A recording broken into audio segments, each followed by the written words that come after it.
Shalom, this is Israel Inspired on the Land of Israel Network, thelandofisrael.com.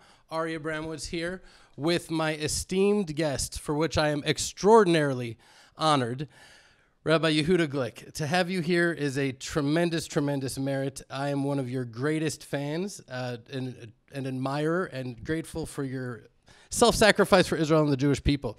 There's a lot to say about you. I don't want to go into it. I went to your Wikipedia. It described you as a rabbi and a politician. And what did you say to me outside? Except for two things, it's exact. It's accurate, totally accurate. I'm not a rabbi, I'm not a politician. I'm Yehudah Glick. You're Yehudah Glick. And you survived an assassination attempt. You were shot in the chest 4 times for your work that you were doing for human rights, not Jewish rights, but human rights on the Temple Mount, that all faiths should be able to worship there equally. You can't really put Rabbi Yehudah Glick in a box, right? Because there's the right wing. No, he's not really right. He's also interfaith, and you go into villages. You were recently beat up by a mob. I want to talk about that, but I don't want to just talk about that. I want to talk about everything that's happening in the world, because people are confused right now. There's a lot going on that is more confusing, at least for this guy. I'm a simple mind. I'm just a simple Jew. More confusing for me than ever before. So I want to talk about that, but could you just tell us what this just happened? It was a recent thing. You were attacked by a mob. Could you share briefly the story there?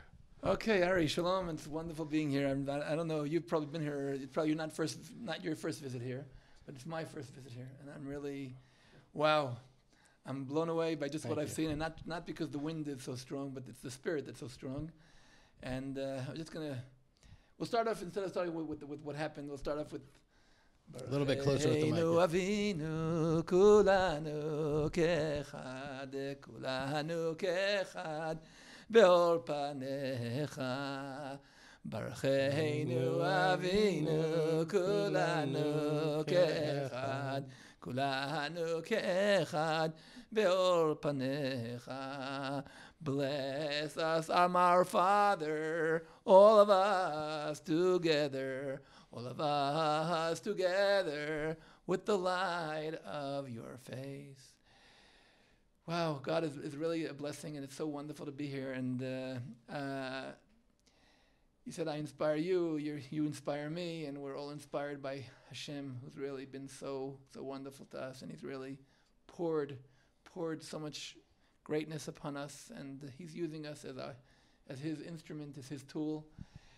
And yes, I had some kind of an incident a few weeks ago, and I'm not gonna try to ignore it or even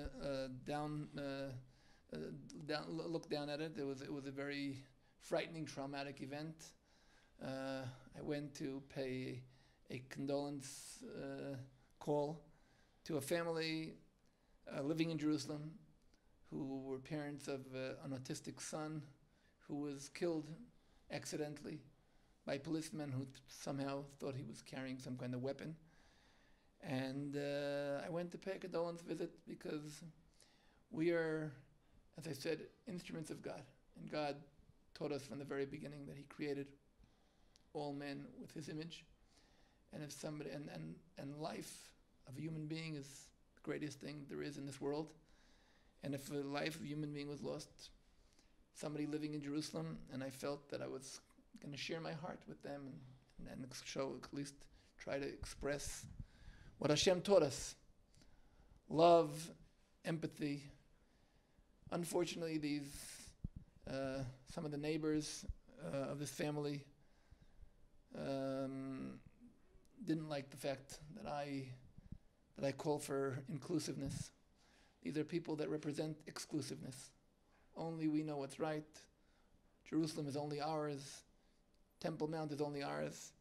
These are radical political Muslims who, in the name of Islam, tried to beat me up. Thank God I was protected.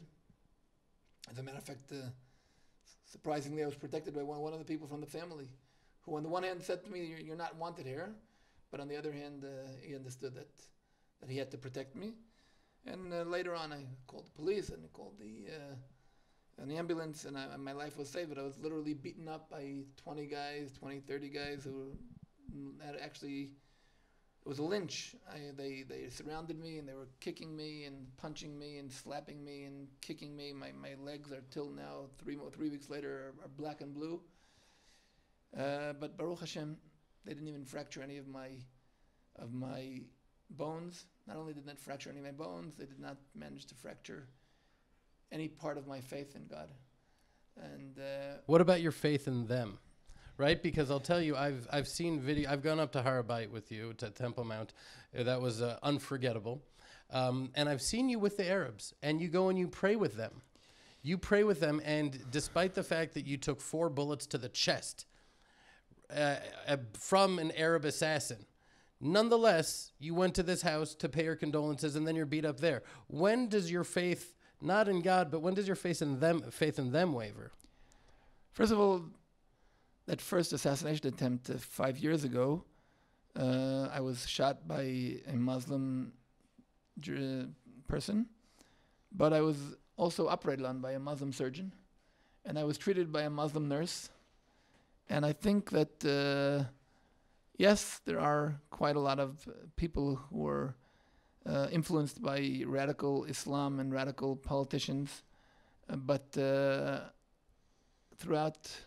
throughout the ages, I know that we have to believe and of course I don't have to endanger my life, and I think if I would have known that I was going to endanger myself, I would definitely not go to visit there. But I think that in general, I believe that God created man in His image, and it's our obligation to try to influence the world, to become a better world. And I think the fact that I went there, even though the fact that I was beaten up and it was something very, very traumatic for me, I think the message went around, and God has His ways. I think more and more people that have heard that I went to visit really appreciated the fact that we Jews went to visit a Muslim house. And I think that in a long term, these events, I always say love is much stronger than hate. Light is definitely much powerful, much more powerful than darkness. So yes, there were a few individuals who tried to beat me up, but I believe that long run, when we show light, just like God said, we just sing with your light, the light of your faith, you give us blessings. And I think that the ironic priestly blessing is that Ya'er Hadonai Panav Elecha, God should fill your face with His light, and that's our job in the world, is to add light. And if you'd like visit our website at shalomjerusalem.org, you can see that people are from all over the world are inspired by the light. They're coming to us and they're asking for us to pray for them, and they're trying to. And that's what I devoted my life to, and I believe that eventually, the more you do, and not only do I believe, I look back. You know, I always say Theodor Herzl, when he began, he didn't get only pebbles and stones. They made fun of him. They fired him from his job. They gave him a condition that he was not allowed to mention Jewish state in any of his articles in the newspaper he was writing. Do you know any of the names of those people who were against him? Nobody knows. But you know Theodor Herzl. And not only know Theodor Herzl, you know the Zionist movement. You know that where we are living. You know, and I say, I'm sure when you came out of here, people said, Ari, you're crazy. You're out of your mind. Come on. Definitely. Today, I was here today. When we drove my parents. We drove up here. We saw tens of guys carrying and building, and building is always stronger than maybe you can do it faster to destroy something. And also, as it says in Psalm 125, if you don't have God's aid, you're wasting your time trying to build. But you feel when you have God's aid. And when do you have God's aid? When you're doing what you know is right. When you understand that what you're doing is nothing to do with your personal interests. Personal interest would be sitting somewhere in an air-conditioned house on the beach. But if you really want to enjoy life. A lot of people have said to me, "Oh, Ari, what Mesirut Nefesh, self-sacrifice coming out here?" And I think zero Mesirut Nefesh. I have 2 air conditioning systems. I have, but 2 also, bathrooms, 3 bathrooms. But that's not the story. You have satisfaction. Right. I'm here. It's my first time. You've been here for 5 years. You remember there was nothing here, and today, houses, pool. That's true. But even then, when there was nothing and I slept in the 4,000 freezing cold, trees. it was still the most joyful, exhilarating. Because you're a person of vision, and when you're a person of vision, you know that okay, today it's not going to be simple, but it's here for a purpose and for a much greater purpose. And well, I want to talk about vision for a second. Shalom Jerusalem Foundation, right? That's shalomjerusalem.org. You're taking Zionism, you say, to the next level. You're helping people around the world see what's happening in our times through a biblical prism, right? Through a biblical lens. And really, that's one of the reasons, the primary reason I wanted to have you here, other than you can see the fruits of what you have helped bring into the world, is to help us see things through a biblical prism a little bit. But first, I just want to ask you, what does that mean, take Zionism to the next level? What does that mean? Okay, first of all, it's wonderful coming to here to biblical lands with biblical lens. This is the land that our forefathers lived here and dreamt here and were promised here. But when God takes Abraham and says, listen, I'm going to give you many descendants. I'm going to give you the land. I'm going to bless you. But the whole idea was that you should be a blessing to all the families of the earth. Zionist movement, when Herzl started it and said, listen, we need a shelter for the people of Israel. That's true. But now the shelter for the people of Israel is existing. Any Jew can come here. It's safe here. The question is not that. The question is, what's the purpose? What's the essence? In this week's portion of the Torah, the people of Israel are called Eidah. Eidah comes from the word Ya'ad, destiny. We are chosen as a people with a destiny. And our destiny is to be a blessing to all the universe. Our people, our idea, the Zionist movement is not just a national movement. It's a global, universal movement to bring the world united around God. God chose Jerusalem, God chose the Temple Mount to rest his divine presence, and he wants the world to be blessed by it. And he wants us to turn on the light to the nation. It says that we're supposed to be a light to the nation, not because we're any better, not because we're a light. We're supposed to turn on the light. We're supposed to turn people on. We're supposed to talk to people around the world and say, guys, the blessing is here. Connect. Make sure you're focused. Make sure you're channeled to the blessing coming from here. And you, Jeremy, myself, Yishai, Josh, all the people that are broadcast here are wonderful people. But you're all, the idea is, like Moses taught us, put yourself aside, your ego aside, just allow God to stream through you. Allow yourself to be a channel broadcasting from the divine broadcast.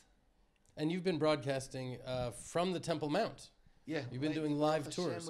First of all, how do people connect to that? How do they do live Zooms? First of all, you go into our website, shalomjerusalem.org, or you can go into our Facebook page, Shalom Jerusalem Foundation, or you can go into our YouTube channel, Shalom Jerusalem Foundation. I'm always broadcasting every single day, at least once or twice, broadcasting about what's going on here, connecting. And most thing is I always read every one of the comments, every one of the responses, and I try to refer to them because people raise issues.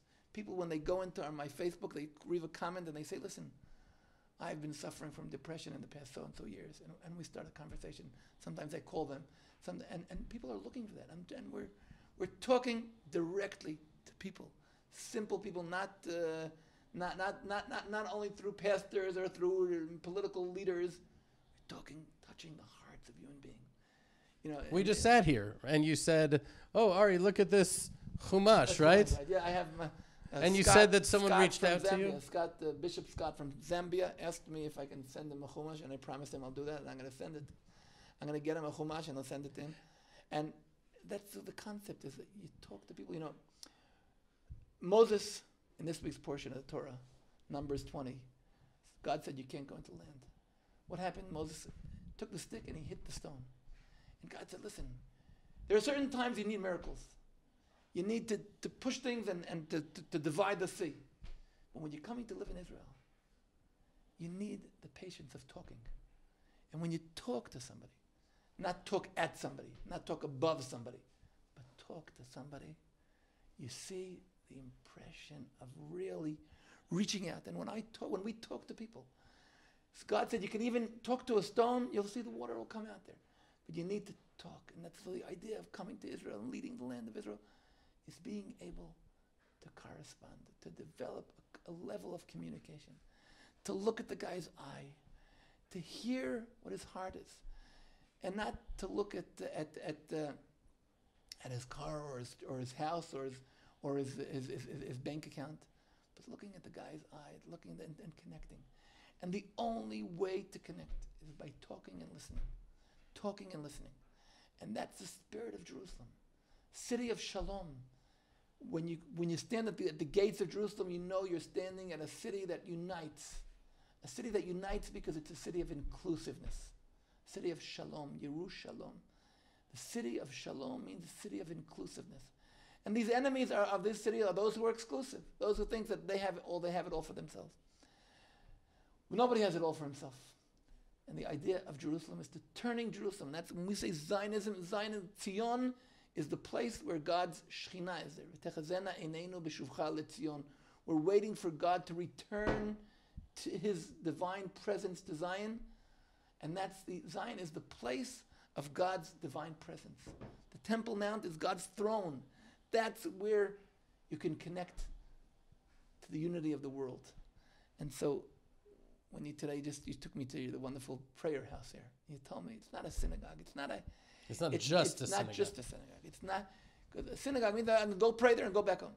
It's something that you're also listening there. The windows there, the round, the idea of in a circle, everybody is exactly the same distance from the center. In a circle, there's nobody at a specific angle.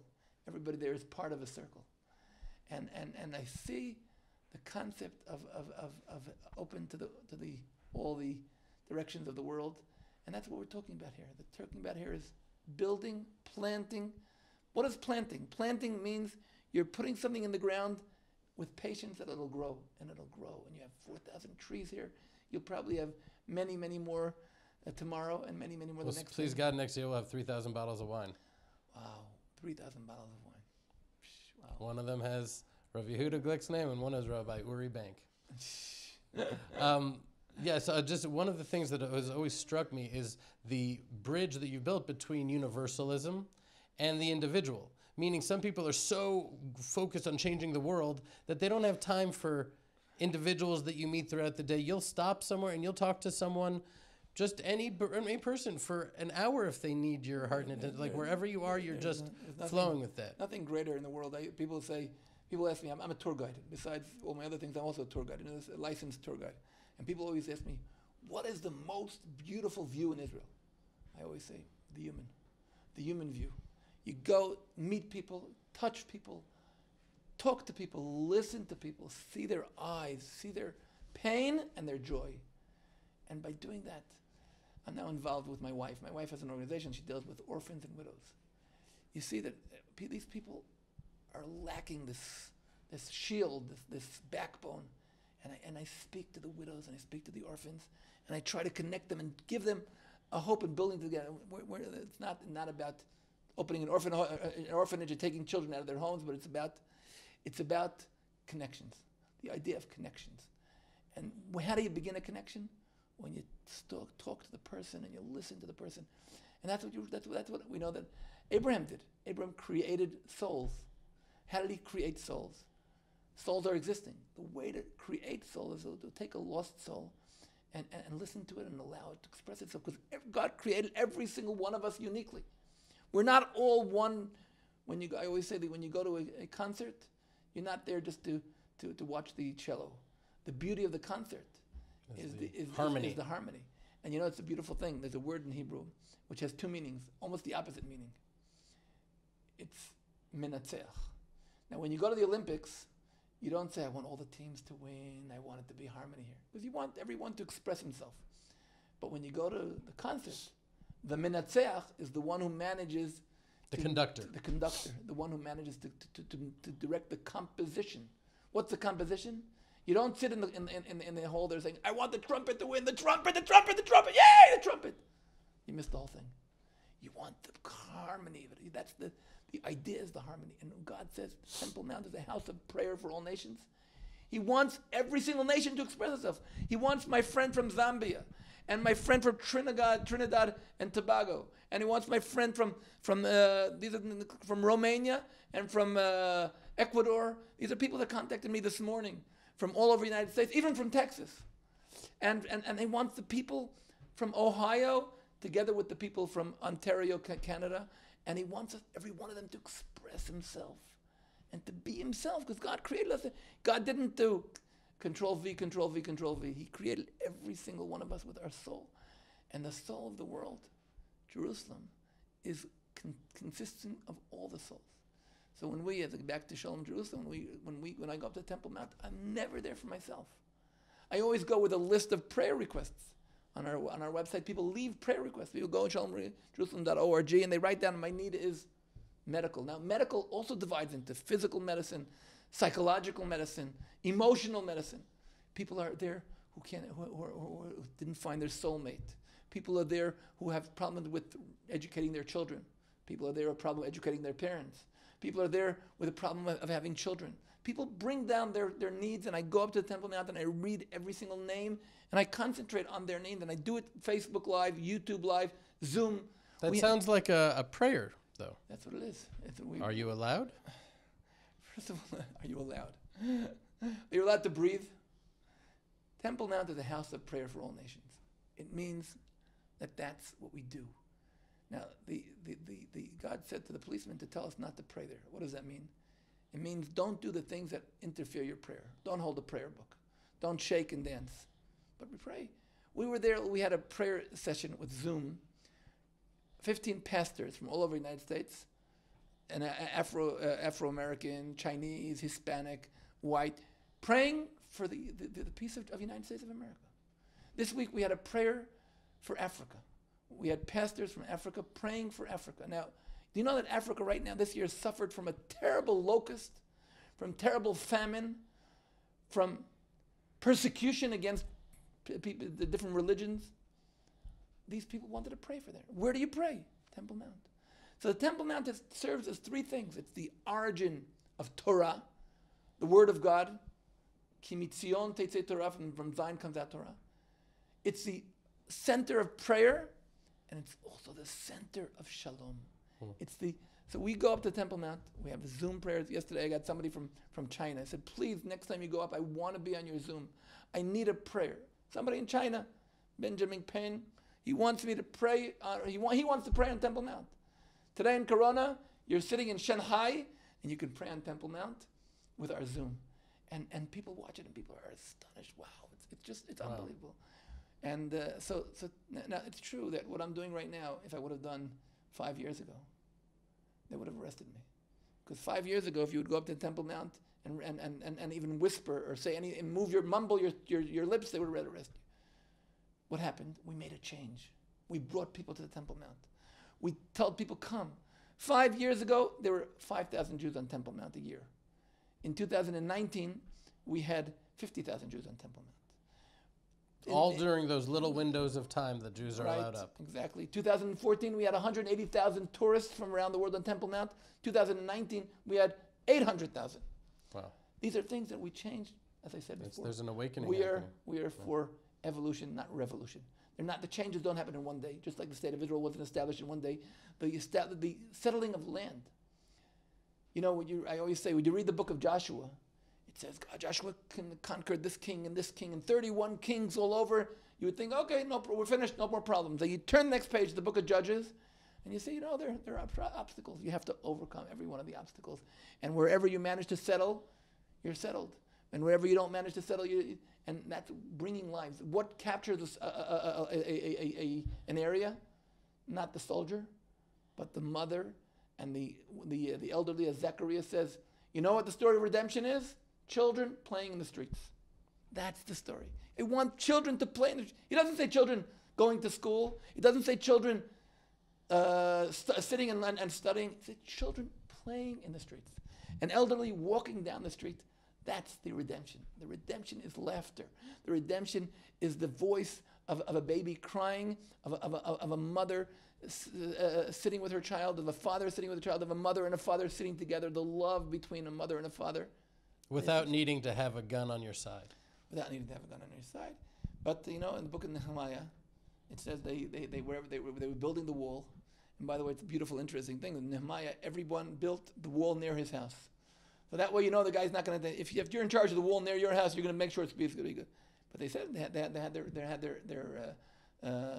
their weapon with them, just in case. In one hand, right. You had to hold the weapon, but they worked from there were times that's how from it sunrise to sunset, and so we're not extremely happy to go out for war, but we're there to protect ourselves. We're going to be strong because God's on our side, and God's on our side means it's not we're not against anybody. With your anybody permission. wants to join. So I want to shift gears just a little bit, but not really, because one of the things that you do at the Shalom Jerusalem Foundation, you said on the About Us, is helping people around the world see what's happening today through a biblical prism. And I wanted to talk to you about that because, out here, we're not only in Enclave 8 in the Trump plan, we are Enclave 8. Because of what we did out here, and by we I mean Hashem did it through us, no question, but the borders would be different under the Trump plan, so we would be in a peninsula here, surrounded by, instead of looking out when groups come and say, these are the mountains of Judea, many people say that if we agree with this, I'd say this is the mountains of Palestine. And so the question is, I'm already framing the question, obviously loaded, where I'm coming from, which I didn't want to do. What I wanted to ask you, without my very, very strong and vociferous opinion being factored in, it's just confusing, this annexation sovereignty issue. It's confusing because there's people on the right, the far right, who are for it and against it, people who are, you normally be able to say on any given issue, these guys say this and these guys say that. Everybody's confused. Everybody's taking different opinions. I don't know, Yishai is sort of, sets my opinion for me very often. What do you have to say on the sovereignty annexation issue that is looming over us? We're talking about July 1st is when Bibi is saying he will declare sovereignty over 30%. So do you have thoughts on that? Yeah, I have thoughts on that. But before I say thoughts I have, I just want to say, I don't know if you guys listened. Ari just now, he didn't ask a political question. He asked an existential question. It's not, are you for this and for that, or you're a Democratic, Republican, or you're a capitalist or a socialist. You're talking from yourself, from inside. You're saying, what am I going to do here? So it's a humanitarian question. And I'll say my take on it, but maybe I'm naive. One of the things beautiful about the era we're living in is that what's brand new today, in 2 months from now, is antiques. Old news, right. We're living in a time where we saw many changes. Can you imagine 1947? The United Nations votes for the partition agreement. Jews around the world are saying, oh my gosh, Jerusalem is not going to be in our hands. We've been dreaming so many years for Jerusalem. What can you talk about a Jewish state without Jerusalem? But in general, the Jewish world said, listen, celebrate what you have. Bless God for the half full cup. Everything we do is a step towards. And I tend to see things as happening gradually. In 1947, if 1948, if Ben Gurion would not have declare the state, and by the way, people think, hey, declare the state. Our greatest allies told us not to. The Jewish world told us, guys, you're crazy, what are you doing? And we did it. Look, I don't know if I would choose it this way. People, it was very funny. When Trump announced the recognition of Jerusalem, and he moved the embassy to Jerusalem, people said, oh, Trump is the 45th president, and in Isaiah 45 it talks about Cyrus. There he is as our Cyrus. I never heard that one. Yeah, he's Cyrus. What was Cyrus? Cyrus gave Jews permission to go back to Jerusalem and build Jerusalem.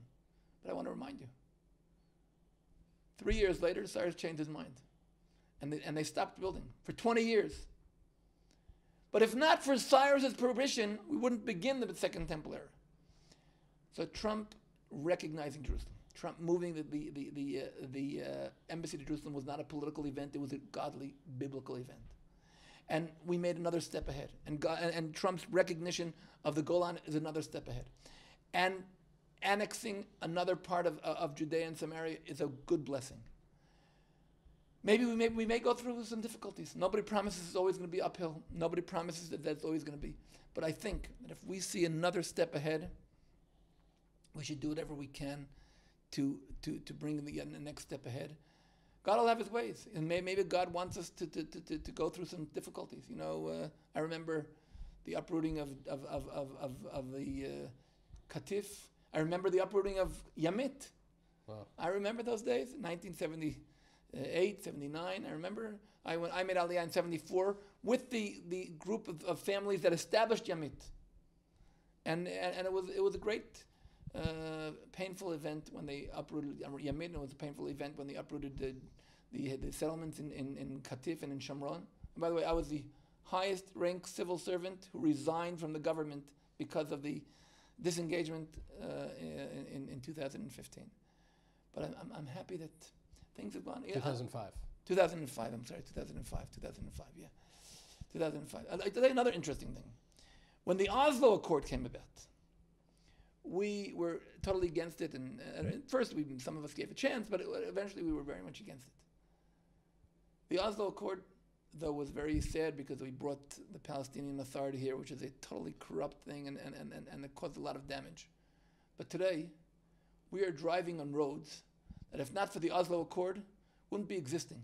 Whoa. All the big roads, all the superhighways, Road 5, these are the road that takes people from Beersheba to Jerusalem through Hebron, that main highway, wouldn't be there if not for the Oslo Accord. Why? Because we used to drive through the cities. We were driving through the cities. You know, you would be driving the tunnels from here I to thought that Jerusalem. I was an optimist. I thought I saw the cup half full. That is a new level of. I mean, now we can't drive through the cities because we have little mobile concentration camps in our own country. Some of them. There's some places where when you drive in there, if you're a Jew, it is death. Trouble. It's death. It's death. Now, could you imagine we would have to drive through the superhighway? But it wasn't now, like that because that now, created division, didn't it? It created division. You were talking about inclusiveness, not no. That created. But in any place normal in the world, you don't drive through cities. You drive on highways around cities. But the lack of face-to-face that we've had by driving through their villages have made it an us and a them. If I could, I would take down every red sign. If you stand now today, every single day, for a half hour, an hour in the tunnels, can you imagine what would happen if you'd be driving through Dahisha and Bethlehem? Okay, now, so first of all, we built these superhighways. And that was something nobody could have dreamt of. The tunnels that we have over here, nobody could have dreamt of. And now they're building another tunnel. And they're building more and more and more. So these roads, God has His ways to bring blessings. God has His way to bring blessings. We don't understand I think His that's ways. what you're saying. We don't understand ways. But look, I always say... But you just said one thing about that's not my fault. I buy my glasses at the optometrist. If I would buy them at the pessimetrist, they may have been pessimistic, but optometrist... Optimism is faith in God. I love that. Faith in God means... What does faith in God mean? It means you don't always know His ways. You can also cry and say, I'm not saying you shouldn't mourn, you shouldn't cry, you shouldn't do whatever you can to change things, to improve things. That's our job. But eventually, you have to say, okay, listen, I did whatever I can. Gamzula Tova. No, not Gamzula. Gamzula Tova means, no, I'll take this. It means I'm doing whatever I can. I'm going to do whatever I can, and I'm going to succeed in doing whatever I can. And if God wants this to be over here instead of over here, it'll be over here. He knows what He wants. But before it's over there, we have to do everything in our power to try with our own hishtadlut. So that's what I'm talking about right now. It's one thing to say the glass half full, great, but not if it was totally full and then we dumped it out to make it half full. What I'm saying is this. What I'm saying, you're talking about Ben Gurion and annexation and taking what we can get, but what we're actually doing, in my opinion, is tell me where I'm wrong here, because the moment you said this, I'm like, question mark on everything I believe. I need to hear what you have to say. But in my heart, I'm looking at this. We have right now 100% control over all of Judea and Samaria, and now we're going to be surrendering large swaths of our homeland to be a foreign country in order for a certificate of recognition by a Gentile country? It's not a certificate of recognition. It's not a certificate. First of all, it's an internal issue. It's our issue, meaning that from now on, a person building a balcony in Efrat is not going to have to ask permission from the chief of the general, the military general. Is not going to have to. He'll be able to go build Efrat and Gush Etzion, which is something which nobody thought would happen so fast. And the same thing is going to happen in many issues. Right now, the settlements in Judea and Samaria have many obstacles by the fact that they're not under Israeli sovereignty. And as soon as we'll be under Israeli sovereignty, a lot of the bureaucracy will be shortened. Now they're going to have obstacles. We'll have to find out how to overcome the obstacles. Well, now. We may have to go through checkpoints. I've heard from certain people just to get here, Palestinian Authority, Palestinian police checkpoints. I don't think that's going to happen. And I think we're going to have to. We definitely have to do whatever we can to make that not happen. But I think that it's very hard for me to hold my own here because when you speak, it's very, very strong for me to hear what you're saying. But it's just hard for me to wrap my mind around. Look, I'll tell you something else. Let's think the other alternative. The other alternative is we don't do that right now. And in a few months, we have a new president in the United States who says to guys, come on, I want here a Palestinian state. Not only that, Obama, he wasn't strong enough against you. He was telling you guys, don't build, freeze the settlements. I'm going to be a president. I want to bring peace. I'm a man of vision. By the way, he doesn't have to be a mean person. He can be a person who really has good thoughts. Whatever you put on the ground has a more chance of being on the ground. Look, the president, the nominee Biden, he says he's not going to move the embassy back to Tel Aviv. When they were building the embassy, they were threatening us, guys. If you do that, the whole world is going to be against it. It's going to be a total danger. If he would not have moved, I can promise you that if Biden is elected or not, I don't know what's going to be. I can predict anything except for the future, but. Biden would not move the embassy to Jerusalem. Oh, that's for sure. Okay, so now the embassy's there. He says he's not going to move it back. So I don't know who's going to be. I don't know who's going to be elected. I can tell you one thing: the United States has been Israel's greatest ally from day one. And though many of the presidents didn't see things eye to eye with us, we had. I don't know if you remember.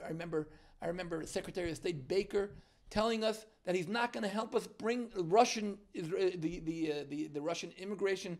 Because we built some settlements. So we've gone through a lot of issues. And we're here. We're here because we were determined. We're devoted. It's not going to be easy.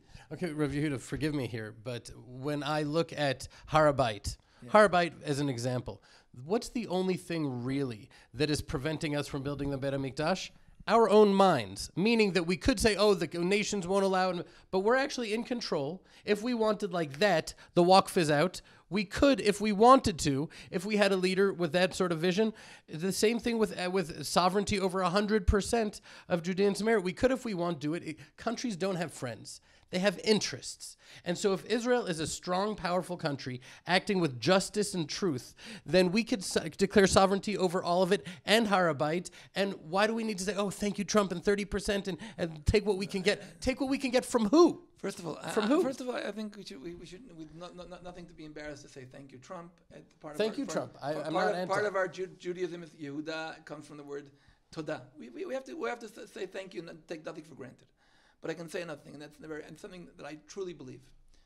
When I started going to Temple Mount, and I said, "Listen, guys, it's crazy, guys. We have to do it tomorrow morning." I understood, and if it's not happening, it means God feels we're not ready. So what does that mean? It means we have to do whatever we can. And we've made major changes. I see what Temple Mount is today. 5 years ago, every Jew ascending Temple Mount was harassed, incitement. It was crazy. What made the change?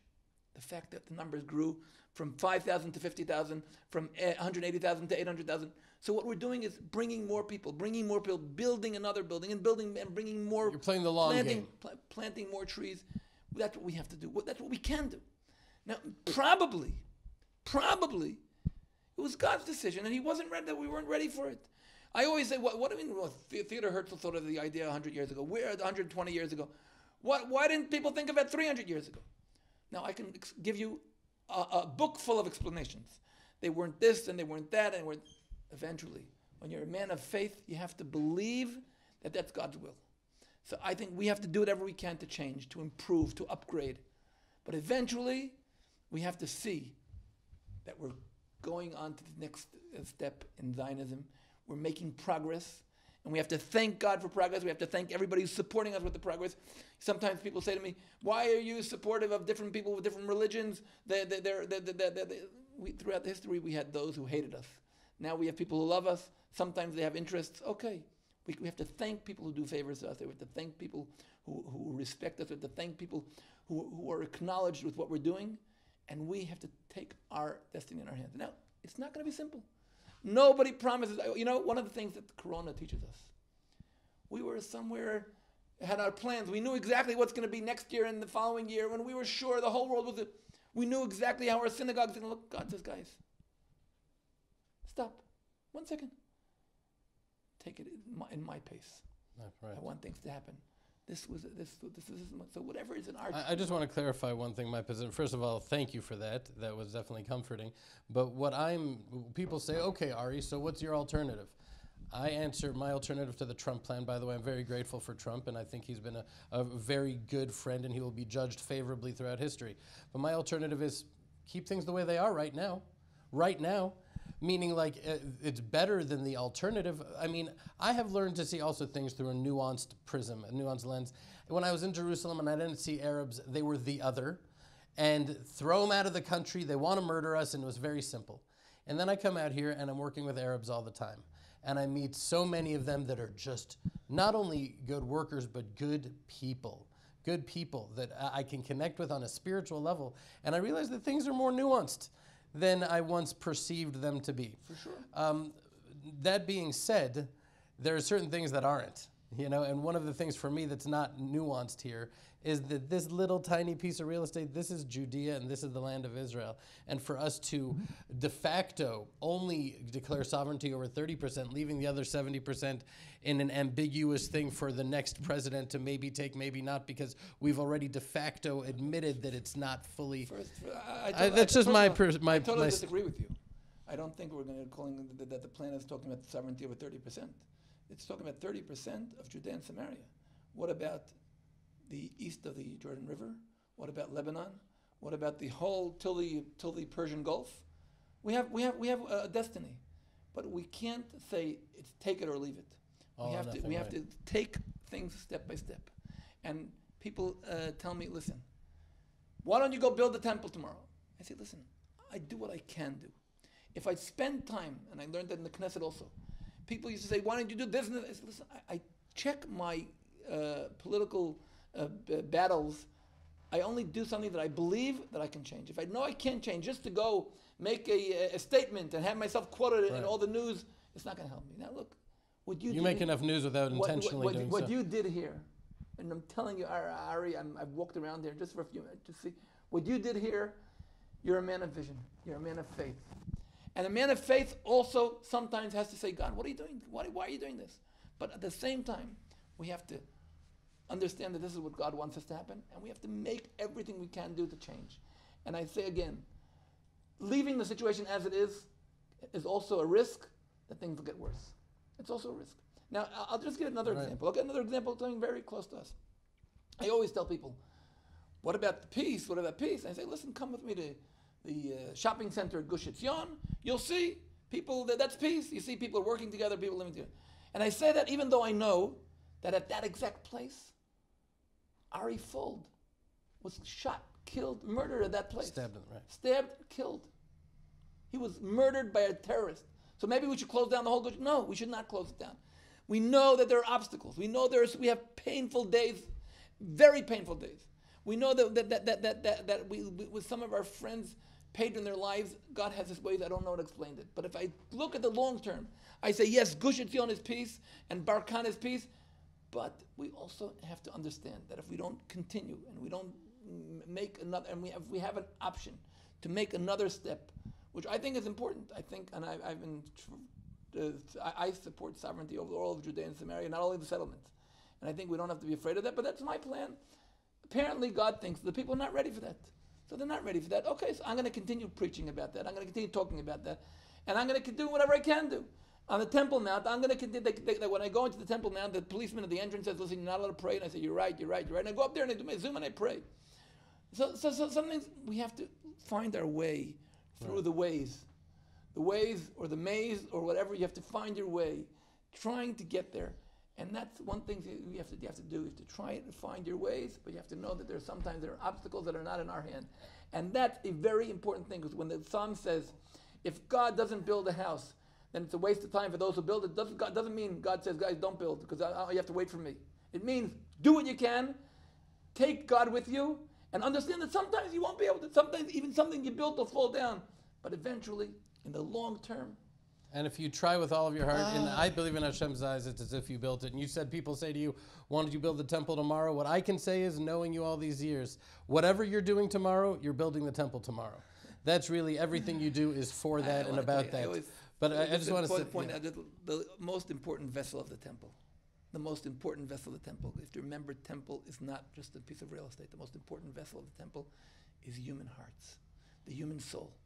And when I try to touch, and when I receive, and I open the website, I see a prayer request, shalomjerusalem.org. Somebody says, listen, I'm going through a terrible medical procedure. Please pray for me. I know that if I'm touching his heart and her heart, and I'm listening to their pain, and I'm connecting them to the idea of one God, that's part, that in itself is a very important vessel of the temple. That's beautiful. We're running out of time here, but there's one last question I needed to ask you. We have a lot of Jewish listeners, non-Jewish listeners, but Jewish listeners from throughout America right now. Okay, and America, it seems like it's coming apart at the fringes. The left there's riots, there's looting, they're pulling down statues. It seems like every day, and it's happening so rapidly, so quickly.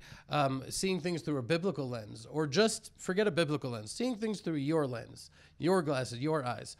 How do you make sense of what's happening in America right now, and what are the consequences? Is there a message that needs to be said to America, to American Jews, to anyone to share?